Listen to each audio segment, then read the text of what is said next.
जय सिया राम दोस्तों। तो आज हम बात करने वाले हैं कि शिवलिंग कितने प्रकार का होता है उस बारे में, और अलग अलग तरीके के शिवलिंग की पूजा करने से आपको क्या क्या लाभ प्राप्त हो सकते हैं इनके बारे में। लास्ट वीडियो जो मेरा यूट्यूब चैनल पर पड़ा हुआ है उसमें मैंने बताया था कि शिवलिंग और ज्योतिर्लिंग में क्या अंतर होता है और शिवलिंग की उत्पत्ति कैसे हुई है, इस बारे में भी हमने बात की थी। तो आप उसको यूट्यूब चैनल से देख सकते हो। और आज इस वीडियो में हम बात करने वाले हैं कि कितने तरीके के शिवलिंग होते हैं और हर शिवलिंग की पूजा घर में नहीं की जाती है। तो ये जानेंगे आज हम कि कितने तरीके के शिवलिंग की पूजा आप घर में रख करके कर सकते हो। तो चलिए जल्दी जल्दी से कर लेते हैं टॉपिक को स्टार्ट। तो दोस्तों, मार्केट में जो है तरह तरीके के शिवलिंग मिलते हैं, लेकिन हर किसी को घर में रखना शुभ नहीं माना जाता है। घर में पारद शिवलिंग रखना चाहिए जो चांदी और पारे से मिलकर बना होता है। इसके अलावा स्फटिक शिवलिंग का रखना भी बहुत ही ज़्यादा शुभ माना जाता है। यह एक पारदर्शी शिवलिंग होता है। इसके अलावा आप घर में नर्मदेश्वर शिवलिंग भी रख सकते हैं। नर्मदेश्वर शिवलिंग उनको कहा जाता है जो नर्मदा नदी के अंदर पाए जाते हैं। तो इस तरीके से आप वहाँ से शिवलिंग ला सकते हैं और अपने घर में पूजा अर्चना भी कर सकते हैं।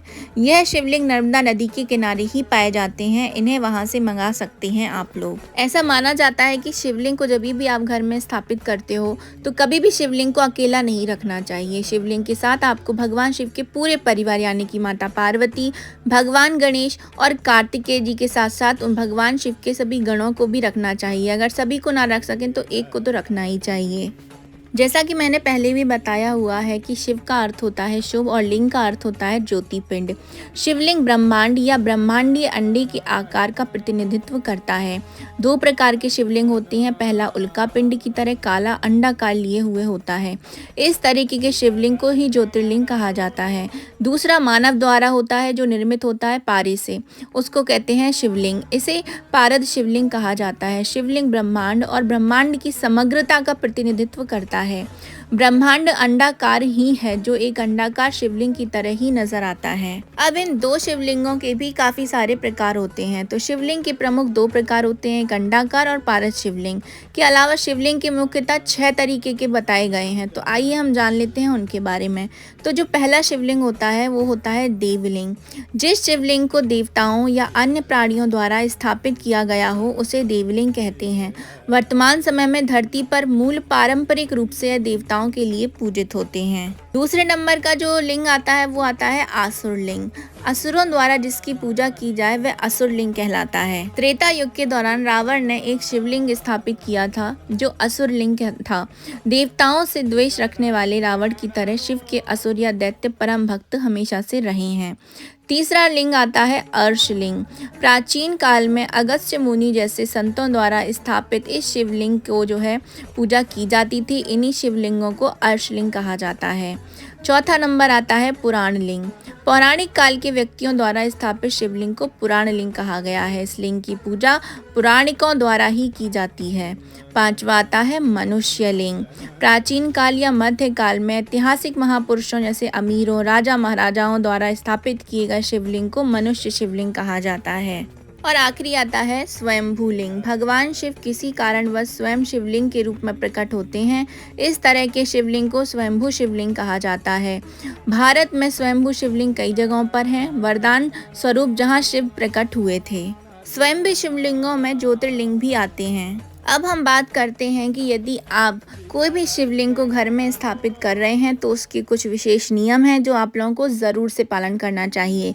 तो आज हम जानेंगे उन्हीं नियमों के बारे में। शिवलिंग की पूजा को बहुत ही ज़्यादा प्रभावकारी माना गया है, लेकिन अगर आप इसे घर में रखते हैं तो इसके कुछ नियम हैं।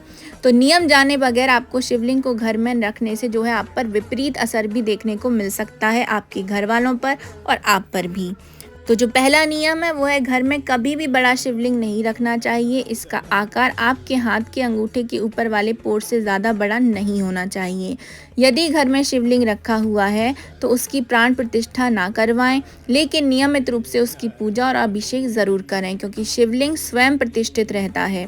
शिव पुराण में कहा गया है कि घर में कभी एक से ज़्यादा शिवलिंग भी नहीं रखना चाहिए। इसीलिए अगर आपके घर में एक से ज़्यादा शिवलिंग हैं तो इन्हें फ़ौरन वहाँ से हटा दें। किसी ज्योतिषी से सलाह लेकर इसे किसी मंदिर में पहुँचा दें या तो किसी नदी में आप इनको प्रवाहित कर दीजिए। शिवलिंग की साफ सफाई का विशेष ख्याल रखना चाहिए। एक बर्तन में शुद्ध जल भर कर के उसमें शिवलिंग रखें और इसका नियमित रूप से अभिषेक ज़रूर से करें, क्योंकि शिवलिंग से जो है नियमित रूप से ऊर्जा प्रवाहित होती है। यदि घर में धातु का शिवलिंग है तो ये सिर्फ सोने, चांदी या तांबे से ही बना होना चाहिए। इस पर एक नाग भी लिपटा रहना चाहिए। नर्मदा नदी के पत्थर से बना शिवलिंग काफ़ी ज़्यादा शुभ माना जाता है। इसके अलावा पारद शिवलिंग को घर में रखना शुभ होता है। जिस जगह शिवलिंग रखा हुआ हो उसके आसपास शिव जी के परिवार का एक फ़ोटो ज़रूर से लगाएं। शिवलिंग को कभी भी अकेला ना रखें। शिवलिंग हो या शिव की कोई अन्य तस्वीर, हमेशा याद रखें कि शिव जी पर केतकी के फूल, तुलसी, सिंदूर और हल्दी कभी नहीं चढ़ाना चाहिए। घर में शिवलिंग को हमेशा पूजा के स्थान पर ही रखें।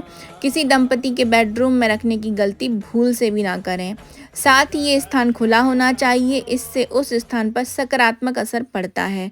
माना जाता है कि शिवलिंग से हर वक्त ऊर्जा का संचार होता रहता है, इसीलिए शिवलिंग पर हमेशा जलधारा रखनी चाहिए। इससे ऊर्जा शांत रहती है। तो शिवलिंग के ऊपर जलधारा रखने के क्या नियम हैं और इसे क्यों रखना चाहिए, इस पर मैं अपना वीडियो ज़रूर से लेकर के आऊँगी। अब जो लोग शिवलिंग का निर्माण करना चाहते हैं उनको किस प्रकार से निर्माण करना चाहिए ये जान लेते हैं। तो शिव पुराण में इसके कुछ नियम दिए बताए गए हैं।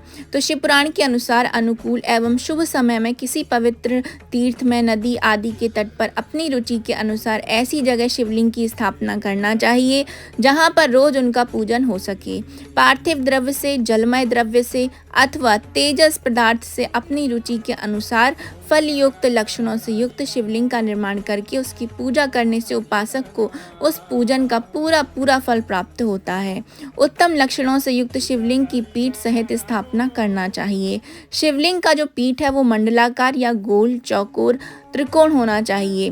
पहले मिट्टी से, पत्थर से या लोहे आदि से शिवलिंग का निर्माण करना चाहिए। जिस पदार्थ से शिवलिंग का निर्माण हो उसका पीठ भी बनाना चाहिए। अब शिवलिंग की जो लंबाई है वो निर्माणकर्ता या स्थापना करने वाले व्यक्ति के 12 अंगुल के बराबर होना चाहिए। ऐसे ही शिवलिंग को उत्तम बताया गया है। इससे कम लंबाई हो तो फल में कमी आती है, अधिक हो तो कोई दोष की बात नहीं। घर में यदि आप शिवलिंग रख रहे हैं तो वो आपके अंगूठे के ऊपर वाले पोर्ट से ज़्यादा बड़ा नहीं होना चाहिए।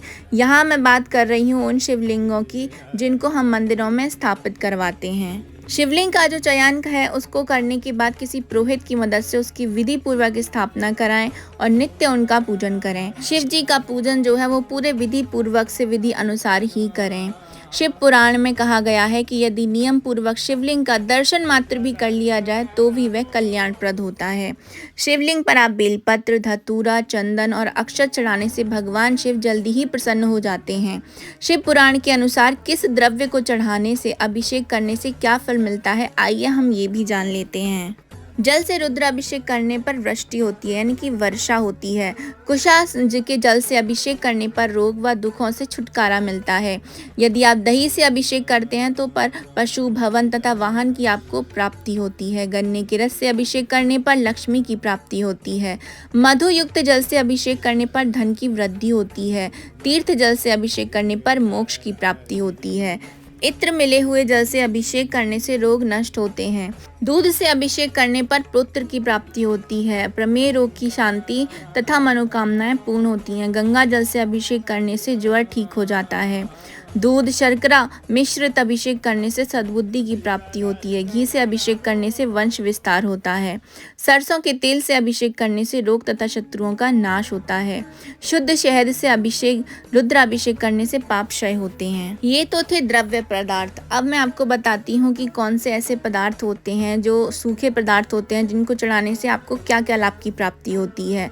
तो शिवलिंग पर यदि आप कच्चे चावल चढ़ाते हैं और चावल जो है वो खंडित नहीं होने चाहिए, उनको चढ़ाने से आपको धन संपत्ति की प्राप्ति होती है। तिल चढ़ाने से समस्त पापों का नाश हो जाता है। शिवलिंग पर जौ चढ़ाने से लंबे समय से चली आ रही परेशानियां दूर होती हैं।